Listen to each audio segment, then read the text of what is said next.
It turns out often Alzheimer's may take up to 30 years to develop, but you may not be aware of it for the first 20 years because normally the brain has incredible reserves. By the time you notice that you're having trouble, new trouble remembering where you put your keys or people's names or directions, or you're getting anxious or depressed, by the time that happens, there's been significant injury already to the brain. So one thing we can do is, sure, we have advanced the surface EEG Mhm. allows me to image the brain relatively early. But if I had to pick one thing to look at, I would look at sleep because it turns out not getting enough sleep, specifically the N3 deep sleep, is the number one risk factor for developing Alzheimer's. You've tried everything. You've changed your diet, you've detoxed, you've even moved homes, and yet you still feel sick. Headaches, brain fog, fatigue that no one can explain. What if it's not you? What if it's your environment? Welcome to Mold, Mycotoxins, and More. I'm John Bodie. Each week, I sit down with experts uncovering how mold, mycotoxins, and environmental exposures affect your health and what real recovery looks like. Let's get into today's conversation. The information provided on the Mold Pros podcast is for educational and informational purposes only and is not intended as medical advice, diagnosis, or treatment. Listening to the podcast does not create a doctor-patient or professional-client relationship between you and the podcast host, guest, or the Mold Pros. The content shared should not be used as a substitute for professional medical advice, diagnosis, or treatment. And always seek the medical advice of your physician or qualified healthcare provider with any questions you may have regarding a medical condition, potential mold exposure, or health concerns. Never disregard professional medical advice or delay in seeking it because of something you heard on this podcast. And while we strive to provide accurate and up-to-date information, we make no representations or warranties of any kind, express or implied, about the completeness, accuracy, reliability, or suitability of all the information discussed. And guest experience and outcomes discussed on this podcast are individual cases and should not be considered typical results. Your situation may differ significantly. As always, if you think you have a medical emergency, call your doctor or 911 immediately. By listening to the Mold Pros podcast, you acknowledge that you understood this disclosure. Welcome back to Mold, Mycotoxins, and More, the podcast where we dive deep into the hidden health hazards lurking in our environment and explore cutting-edge solutions for optimal wellness. I'm your host, John Bodie, and today we have an absolutely incredible guest joining us. Our guest is a true Renaissance physician who bridges multiple worlds of medicine, from emergency care to lifestyle medicine, from Harvard lecture halls to healing centers around the globe. Dr. Joshua Helman is a Harvard-trained physician who holds not one, but 2 degrees in biochemistry, a bachelor's magna cum laude from Harvard, and a master's from the University of Cambridge in the UK. He's earned his medical degrees from Harvard Medical School and MIT, and he's a board certified by both the American Board of Emergency Medicine and the American Board of Lifestyle Medicine. Currently licensed to practice in 14 states, Dr. Josh brings a truly unique perspective to healthcare. What makes Dr. Josh particularly relevant to our conversation today is his pioneering work in the intersection of environmental health and cognitive function. He's the chief medical officer of the Alzheimer's Treatment Center of America, and he's been at the forefront of natural healing approaches. For 6 years, he helped run a clinic in Tampa, Florida, where they achieved remarkable success in reversing Alzheimer's and dementia. And as many of our listeners know, the connection between mold exposure, mycotoxins, and cognitive decline is an area of growing concern and research. Dr. Josh co-hosted the Truth About Alzheimer's Summit in November 2023 and hosts the podcast Alzheimer's Breakthrough, where he explores the root causes of cognitive decline and shares actionable strategies for prevention and reversal. Dr. Josh, welcome to Mold, Mycotoxins, and More. We're thrilled to have you. John, thanks for having me, and thanks for those glowing words of introduction. That's really nice. Well, glad we've talked about this, getting you on the podcast for a while. Glad the schedules were able to align. You're a Harvard-trained physician who's dedicated the last 6 years to Alzheimer's and reversing Alzheimer's. What led you to focus specifically on Alzheimer's prevention and reversal, and how does your plant-based root cause approach differ from the conventional treatment methods that we see? Yeah, those are 2 great questions. So I actually became interested in Alzheimer's when I was a teenager, and my own grandmother, Eileen, got Alzheimer's. And what I saw, not what was concerning was not just the effect it had on her, but I saw through the eyes of my parents, their generation, they're thinking, wait, this is Grandma Eileen today. What is going to happen to us in 20 or 30 years? So as a teenager, I was like, I want to figure this out. I studied biochemistry. I was one of those nerds. But the cool thing is what I learned back then many decades ago is helping me today as we speak, help diagnose and treat my patients with Alzheimer's and other brain disorders. And you also asked about plant-based or plant-forward. Right. Basically, I explore that as another lever as part of lifestyle medicine in terms of helping people with their health without starting with medications or procedures. There's definitely a place for all of that, but it turns out that just getting people to eat whole plants and stop eating processed foods with lots of added salt, oil, and sugar, just taking that step is amazing for improving people's health. Was it Hippocrates who said, "Let food be thy medicine"? Actually, he's it's been attributed to him. I mean, I guess that this is an ancient Greek medical doctor from over 2,000 years ago, Right. and basically, if you look at his original writings, he did talk about food and many different things, but the quote you just attributed to him, I've never been I studied ancient Greek in high school and college. I looked for the original, it doesn't exist. So It does. Does that's a more recent attribution. But I think it is true that we are products of our environment, right? Whether it's the air that we breathe, the food that we eat, all those sorts of things. I think on 2 podcasts ago, we had one of our doctor friends on, and the comment was made, when a plant starts to go south, you don't look at the plant and say, what's wrong with the plant? You look at the soil, the water, the air, the environment, right? And we're no different from that, really. So it makes a lot of sense. Around Alzheimer's and dementia, there's so much going on. You hear about it all the time. You can't watch a TV show without seeing commercials for, medications and that sort of thing. But recently you hear a lot about this type 3 diabetes or type 3 Alzheimer's. So if you can share a little bit about what that means and how insulin resistance can contribute to cognitive decline, and why is it so important for people to understand that? Sure, so just taking a step back though, we now understand that each case of Alzheimer's, you're normally looking at between 30 and 200 root causes, and one of those 30 to 200 root causes could be insulin resistance, and that's why it's been called type 3 diabetes because there's a common metabolic connection there. It turns out that the brain is highly metabolically active, so that if there's insulin resistance, if your brain cannot metabolize glucose, which is normally its preferred fuel, there are often problems.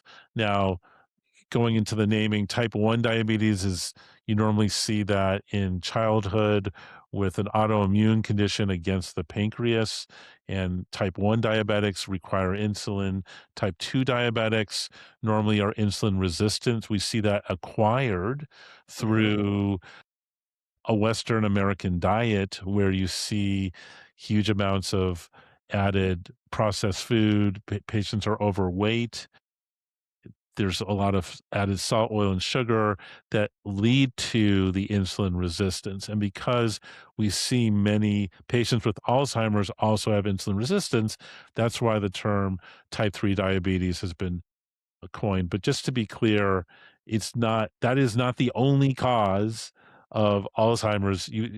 Normally you're dealing with between 30 and 200, and there are different ones in in each person and in different proportions. So metabolism extremely important, but that's just one lens to look at Alzheimer's through.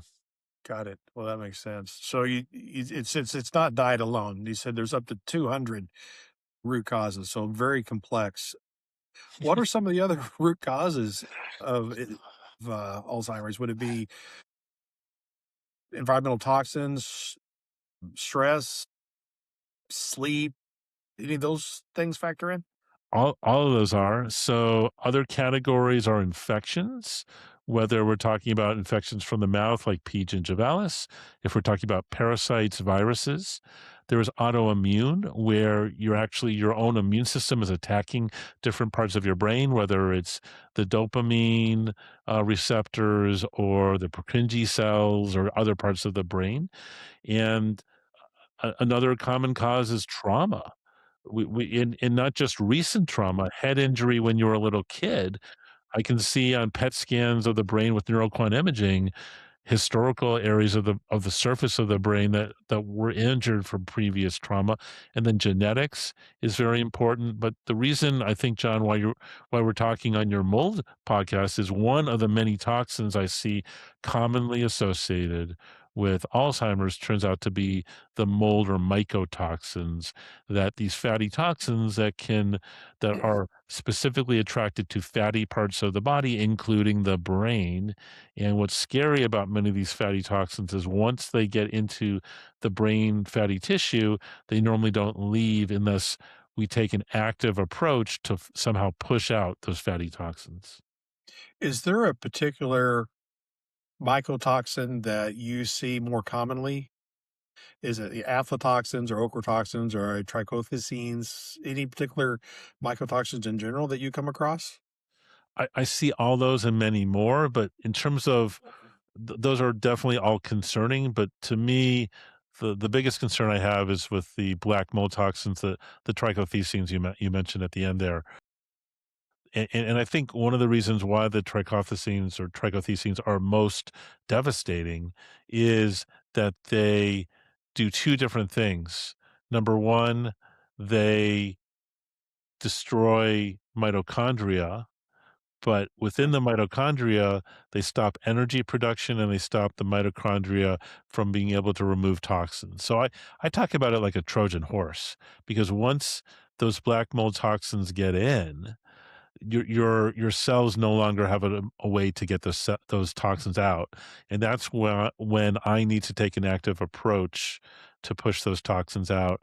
I'll use things like IV phosphatidylcholine, low dose to start with, a natural detergent, Mhm. along with intravenous glutathione. Glutathione is the master detoxifier. I even created a website called glutathionefirst.com because I think it's so important, and not just to do glutathione first, but to continue doing it. Glutathione is it's a really small peptide, 3 amino acids stuck together, but it is a method that the the cells use to help r remove the toxins that we're exposed to. Yeah, I'm a huge believer in glutathione. We attended you and I met at a medical conference. I attend a bunch of them every year, as do you. I think one of the presentations I saw is that actually these mycotoxins impact your body's ability to produce glutathione naturally, and so just by the work that I do, we're in a lot of moldy buildings. So, and I travel a lot too. I have 8 locations nationwide, so I pack my glutathione everywhere I go and make sure that we take it religiously. Good, and I suggest that my dementia or mold patients do the same thing. For that reason, never leave home without it. One of the things you mentioned, you know, trichothecenes, and that's produced by Stachybotrys chartrum, right? That group. Among other molds, yes. Yeah. But a lot of so that's what people call, black mold. And a lot of individuals will hire a mold inspection company to come in and do just like quick air test, which can be good data, but it's a very limited data set. Stachybotrys doesn't really aerosolize very well. It's a heavy spore. And so if you're only getting like a small picture. And so with yourself and your patients that you may refer over, we think it's important to have that linkage between the clinical data that you do. So if you're testing them for those mycotoxins in their system, there's actually tests out there. We could actually test the structure to see where that exposure is coming from.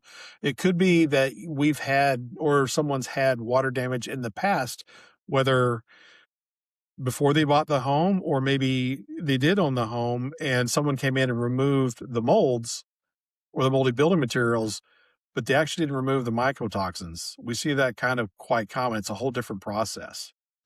So That's interesting, and so you're kind of looking at the history and anatomy of someone's dwelling, and I'm looking at the history and anatomy, of their brain. So it's interesting that we're both analyzing in lots of different dimensions. yeah, we kind of do the same thing. It's just in, our patient's a little bit different.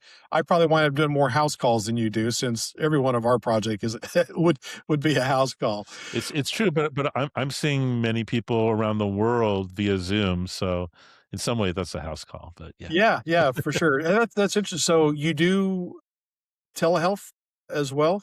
I So do. So I'm licensed in 14 states in the United States, but I'll also help people from around the world. And obviously it's very hard for me to do an invasive procedure over the telephone lines or over the internet lines. But having said that, there are many things that I can do initially to help them remotely before they may come to my clinic in South Florida. got it. Well, that's good to know. You've been working the last 6 years. Like I said, up in Tampa earlier. We mentioned that, and I'm sure there's been a lot of progress from where we were treating this condition 6 years ago versus today. Is there anything that you can share, maybe that gives hope that this is reversible, that you're seeing today? Oftentimes we think of it as, once you have it, it's kind of almost like a death sentence. You're just going to be on this perpetual downward spiral, right? Are you seeing things that would give us hope that that's not the case? Yeah, and that's exactly why we're talking today. And that's why I have a weekly podcast on Alzheimer's, because there definitely is hope.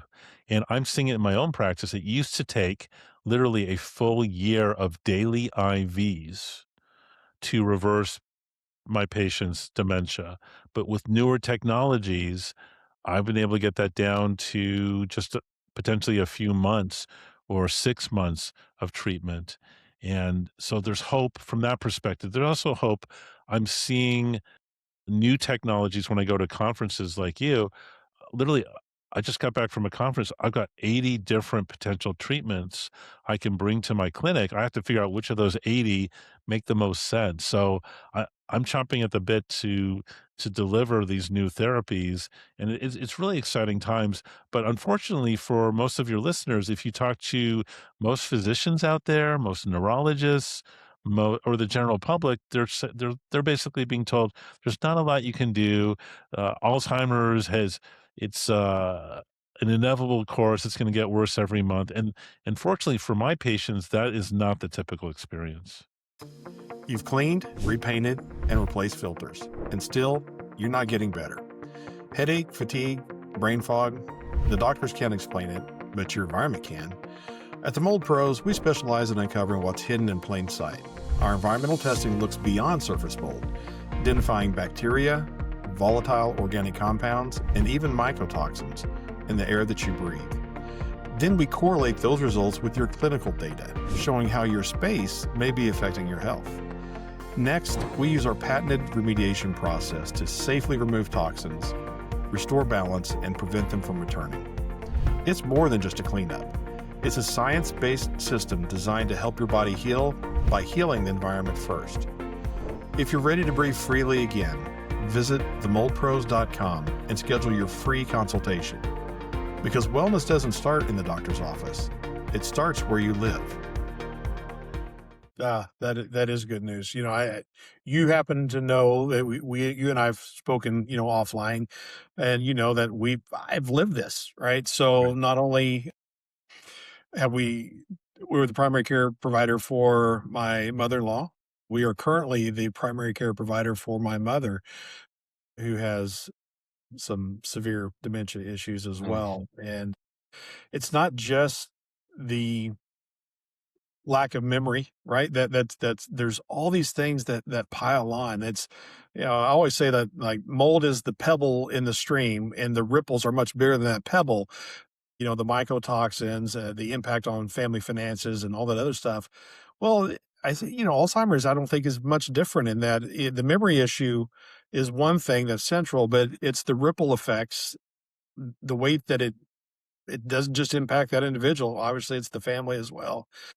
But there's also these other symptoms that you don't really think about. It's this fear. There's a lot of fear and there's, depression that kicks in with that as well.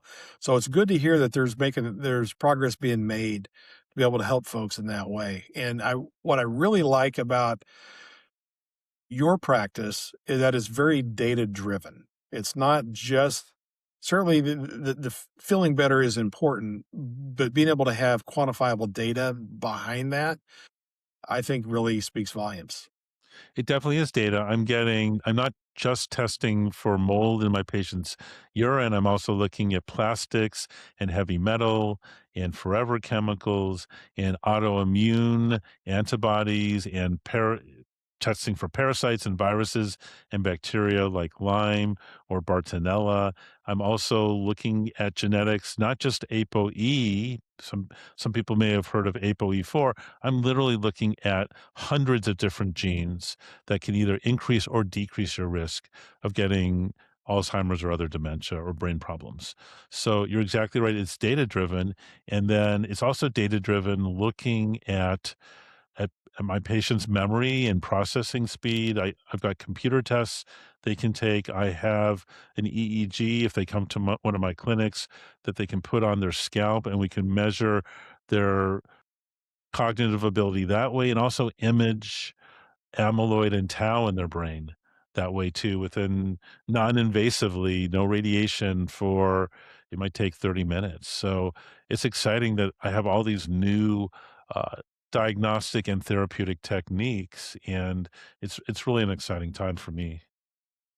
That's that really correlates well with, again, the environmental side as we touched on. When we started out, we did a lot of mold testing. That's, the name of the company. It's the Mold Pros. That's kind of what we did. And then, we started going down this rabbit hole of environmental illness very early on, where we realized that, hey, it's not just molds that create some of these health issues. Obviously, a lot of chronic health conditions can be attributed to mold toxins. And so we're actually able to go out and test the environment for mold toxins. And then it's these plastics or formaldehydes or benzenes or toluene, all these other chemicals that get inside of our homes that can cause issues. And so we said, okay, we can test for that as well and help identify some of those root causes. And now the most recent thing that we've added to our home inspections for several folks that have this exposure is heavy metals.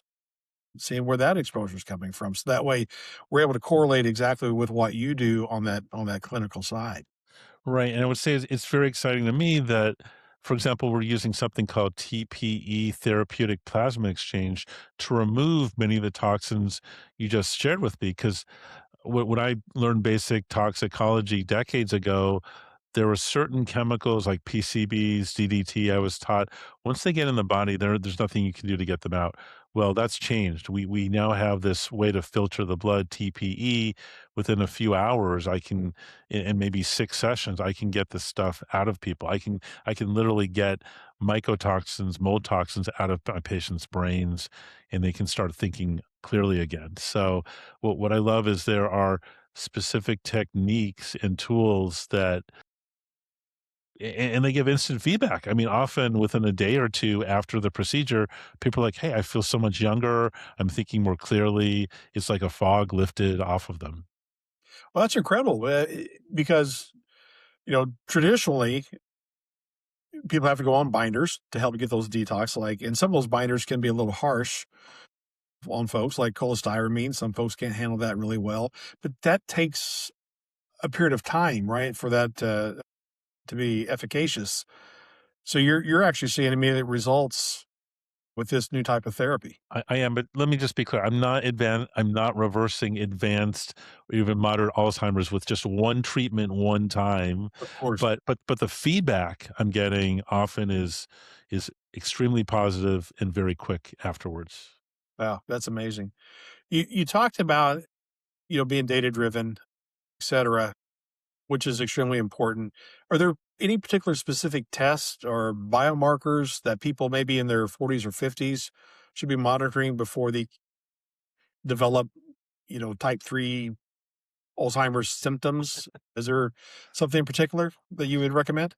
Yeah, and that's a great question because it turns out often Alzheimer's may take up to 30 years to develop, and but you may not be aware of it for the first 20 years because normally the brain has incredible reserves. By the time you notice that you're having trouble, new trouble remembering where you put your keys or people's names or directions, or you're getting anxious or depressed, by the time that happens, there's been significant injury already to the brain. So what one thing we can do is, sure, we have advanced, this the surface EEG Mhm. allows me to image the brain relatively early. But if I had to pick one thing to look at, I would look at sleep because it turns out not getting enough sleep, specifically the N3 deep sleep, is the number one risk factor for developing Alzheimer's. And if I'm worried about someone's sleep, I'll ask them to get a formal sleep study, not just to wear an Oura Ring or an Apple Watch. Those are great, but they're not as sensitive at picking up and figuring out what the issue is with sleep than a formal sleep study, whether you do that sleep study in a hospital, which historically has happened, or now some of these sleep studies we can actually do at home with different devices. Interesting. Yeah, we do track, the Apple Watch. Some of these things have been certainly a lot more accessible than what they have been today, and maybe directionally that's a start. But good sleep, that's pretty basic. You would think, but you hear that over and over again about the impacts of not doing that. So that seems like a pretty easy fix. You said that it's this condition starts 20 or 30 years prior to. I can tell you from, like, with my mother-in-law, in retrospect, when she was more advanced, we look back and would say, You know what? That was it. Aha. We should have picked up on it then, but you just don't. It's kind of subtle. Then all of a sudden it seems to snowball and you don't maybe see them all the time. And then all of a sudden here you are, right, with a much bigger issue. So I would imagine just like anything else, early treatment, getting on it, getting identified quickly probably helps out. I would imagine success rates. Is that the same here as it is with other conditions?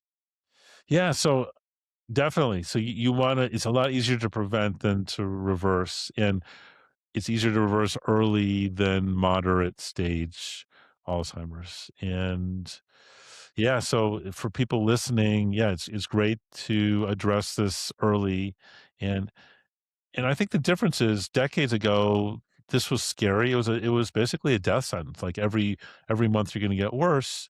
The cool thing is when I start treatments, instead of getting worse every month, initially they may stay stable every month, and then once we layer on lots of different treatments, we're able to turn the corner and every month see them get better. You you talked a lot about like a plant-based diet and how that's kind of one of the pillars or foundations of helping to get this reversed.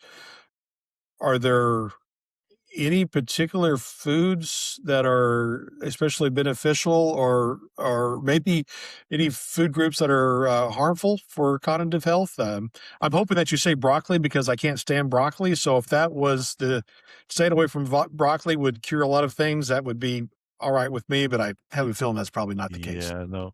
No, broccoli is great for you. You don't have to eat broccoli. It turns out you definitely want to stay away from processed foods, foods with added salt, oil, and sugar, because and also many processed foods are processed in plastic, so you end up getting plastics inside. And then the other issue is the further you go up on the food chain, there are higher level toxin levels, whether we're talking about plastics or heavy metals, etc. So if you eat mainly at the bottom of the food chain, your dose of toxins is going to be lower, and you are what you eat. So if you're Right. eating fewer toxins, you're going to end up with a less toxic brain and other tissues in your body or organs in your body. So yeah, so I think, and then the other thing is, it turns out that adding salt, oil, and sugar will normally do damage to your blood vessels. So if you're not taking that stuff in, Mhm. then you're not doing that damage. Very good. Makes a lot of sense. I'm a sushi guy, but you understand if you're eating sushi, if you're eating fish that are higher up on the food chain, right? Like tuna and swordfish, et cetera. They had just had more mercuries, right? And so we've actually gone back and had to limit. My wife was pescatarian for a lot of years, and so we had to make sure we're eating those, more sardines and that sort of thing. So you're not getting that Yeah. exposure because Yes. it's everywhere. So unfortunately, even sardines will have some heavy metals, will have some pesticides, plastics. They definitely are. They may not be at the very top of the food chain, but they're not at the bottom.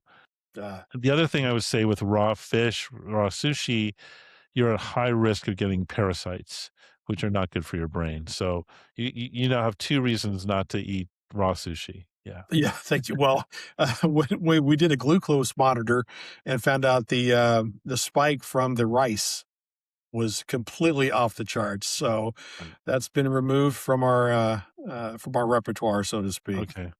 So, you started out working a lot in the emergency medicine, right, and lifestyle medicine, and so I think that's kind of if we stop and think about ER and or the show The Pit and this high adrenaline kind of world of emergency medicine, and then you've transitioned to where you're treating dementia and Alzheimer's. So I'm kind of curious to see, does that create? It seems to me in the medical space 2 polar opposites, but maybe that's not the case, and how has it benefited you, that past experience in your practice today? Yeah, it's not polar opposite. It's the same approach. Specifically, let me give you an example. So in the emergency room, I was trying to keep my patients from dying or losing a limb or something bad happening. I'm trying to do the same thing for my patients with brain problems. So specifically, I have to do things in the right order. If I, for example, try to treat their parasites or infections first, I could actually, when those parasites die, they release potentially heavy metals and other toxins inside of them that they use as a weapon against other bugs. So if I don't focus on detoxification first, then potentially I'm hurting my patients. That's number one. Number two, even though I enjoy saving people's lives in the emergency room, that's most of what I saw in emergency medicine around the country, working in 14 states for over 20 years. Most of what I saw was not acute heart attacks or strokes. It were it, it were it was chronic problems. They were chronic problems that specifically they were coming to me as a third or fourth opinion because the 2 doctors in the small town I might be working in have said, "Oh, there's nothing we can do to help." And in retrospect, sometimes those people had chronic conditions because they had, for example, mold toxicity that their doctors didn't know how to test for and address because it's in the silos that are modern medicine. If you have a chronic condition with 200 causes, no one's looking for 200 different causes. So to me, it was a rigorous approach to problem solving, and I've carried that approach, and I'm not afraid to work with, for example, a patient who's seizing because I know how to take care of seizures. And frankly, if you uncover some of the infections, whether it's from mold or Lyme or parasites, and someone starts seizing or on you because of increased electricity of your brain, you need to know how to turn down the electricity. I did that in the emergency room and I do that in my clinic because most of, or not most, many of my patients are wired and tired and they're not able to function unless I'm able to turn down the excess glutamate and bring up the GABA levels of neurotransmitters in their brain to help. And it turns out it's the black mold toxin trichothecene that ends up blocking the enzyme that converts glutamate to GABA. It's called GAD. And because trichothecene attacks that enzyme, most of my patients would have too much glutamate. So again, it's not just what I learned in emergency medicine. It's my 2 degrees in biochemistry. I can use that to help patients with brain disorders. Yeah, and really like the overall holistic approach. It's not just writing a script and managing the condition. Hey, I wish I had one magic drug that would Yeah, fix everything. I don't think that's gonna work for something with 200 root causes. yeah, yeah. No, I don't. I think you're probably right there. With I don't know if there isn't anybody that hasn't either had a concern for themselves, or they have a family history, or they have a loved one who is going down this path. So while we have you, if we kind of pick your brain, if someone suspects that, hey, this is I have some concerns here around dementia for my family member or even myself, what three actionable steps would you recommend they take today to start that prevention or early reversing process? Sure, so the first 3 steps, number 1, let's focus on diagnosis and make sure if you haven't had a recent brain scan, and by that I mean a CAT scan or MRI of the brain, please get that first, whether you do it in the emergency room, however you get that, please do it because we don't want to miss a stroke, a Hmm. clot in the brain, and we don't want to miss a tumor in the brain because the treatment for those are going to be different than some other things. And to my mind, there's no other way to look inside the brain without imaging it. And so I would start there, but then I would do some objective testing to try to see objectively, is their memory good or not? Is their reaction time good? And then once you have a diagnosis, then I would focus on treatment. I find that there aren't many other medical doctors like myself who are frankly thinking outside the box for treatment, but there's nothing wrong with going to your primary doctor or your neurologist and saying, "Hey, something's not right. Let's start the testing." What I find is they don't like what they're offered by their physician, and they will come to me for a second or third opinion. See the parallel with the emergency room? I'm used to Yeah. people who are, have been to 20 different expensive, famous clinics, and they were told there's nothing you could do. They would come to me. It's like, oh, you're my last chance. So I'm used to that pressure. I guess it's similar to the pressure of, I'm about to die. What are you going to do to save my life? I'm Hmm. used to that adrenaline rush. But again, the 3 steps that you would take to address this: get a good diagnosis, find some experts to help you, and then start treatment. That's good information. It's such a complex issue. How can individuals, if they're listening to this podcast, can your center help them out? How would they contact you? What course of action? Do you do telehealth perhaps, that maybe you could do video conferencing? Any sort of resources there? Sure, sure. They can make an appointment with me for anywhere around the world using Zoom. They can reach out to me at my website, which is drjosh.com, drjosh.com. They can email my office at drjosh, drjosh, at drjosh.com. And then they can also watch, if they like this interview, they can also watch my weekly podcast, which is easy to find at drjosh.com, drjosh.com/podcast. And then they can find me on social media under Green Brains with an S MD, Green Brains MD. So I'm trying to be there for people, whether they just want some free information on YouTube or through Spotify, or if they want if they want to meet with me one on one, I can do that. I'm also have some programs that they can find at drjosh.com/program. So there are many different options. Very good. Yeah, it's important work that you're doing. And it seems like this thing just seems to be getting bigger and bigger and bigger. And the good news from talking with you today, it seems like there's hope. It's not the sentence that it appears to have been for many folks, right? So that's fantastic work that you're doing. Thanks, and there definitely is hope. I just got back from a conference, 80 different potential treatments that I could bring to my clinic, and I have to figure out which are the ones that make the most sense. So this is this is an abundance mentality, not a scarcity mentality. It's not like it was decades ago where it's like, get your affairs in order, things, every month is going to get worse. No, initially we're going to help to stop it from getting worse, and then we're going to work on reversal. So there is hope.